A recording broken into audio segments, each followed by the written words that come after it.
पंतप्रधानांच्या हस्ते आज नवी दिल्लीत सेवातीर्थ इमारतीत संकुलाचं उद्घाटन. अत्याधुनिक सोयीसुविधांनी सुसज्ज इमारतीत पंतप्रधान कार्यालयासह प्रमुख मंत्रालय आणि कार्यालयांचं होणार कामकाज. सेवातीर्थ इथं कामकाज सुरू झाल्यानंतर पंतप्रधान नरेंद्र मोदी यांनी सेवाभाव प्रतिबिंबित करणाऱ्या निर्णयांशी संबंधित महत्त्वाच्या फाईल्सवर केली स्वाक्षरी. अपघातग्रस्तांना 1.5 लाख रुपयांपर्यंतचे कॅशलेस उपचार देणाऱ्या राहत योजनेसह कृषी पायाभूत सुविधा निधी 2 लाख कोटीपर्यंत वाढवण्यासाठी पंतप्रधानांची मान्यता. मार्च 2029 पर्यंत 6 कोटी लखपती दिदींचं एक नवीन आणि महत्त्वाकांक्षी उद्दिष्ट पंतप्रधानांनी केलं निर्धारित. 10,000 कोटी रुपयांच्या निधीसह स्टार्टअप इंडिया 2.0 योजनेला मान्यता. संसदेच्या अर्थसंकल्पीय अधिवेशनाच्या पहिल्या टप्प्याचा समारोप. 9 मार्च ते 2 एप्रिल दरम्यान होणार दुसऱ्या टप्प्याचं कामकाज.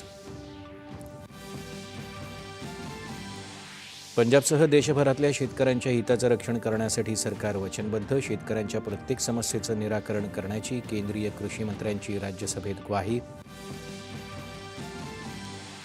औषध सुरक्षिततेसाठी नियामक प्रक्रियेचं सरकारकडून काटेकोर पालन. देशात कोडीन आधारित कफ सिरपच्या सेवनामुळे एकही मृत्यू नाही. JP नड्डा यांची लोकसभेत माहिती. लोकांच्या सक्रिय सहभागाशिवाय राष्ट्रीय ध्येय साध्य करणं कठीण. विकसित राष्ट्राच्या उभारणीसाठी निरोगी, सुशिक्षित आणि जबाबदार नागरिकांची गरज राष्ट्रपतींकडून व्यक्त. राष्ट्रवादी काँग्रेसच्या विलिनीकरणाबाबत प्रस्ताव आल्यास चर्चा करू, मात्र रालोआतील मुख्य पक्षांना विश्वासात घेणं आवश्यक. सुनील तटकरे. बांगलादेशात झालेल्या संसदीय निवडणुकांमध्ये बांगलादेश नॅशनलिस्ट पार्टीला बहुमत. पंतप्रधान नरेंद्र मोदी यांनी पक्षाचे अध्यक्ष तारिक रहमान यांचं केलं अभिनंदन.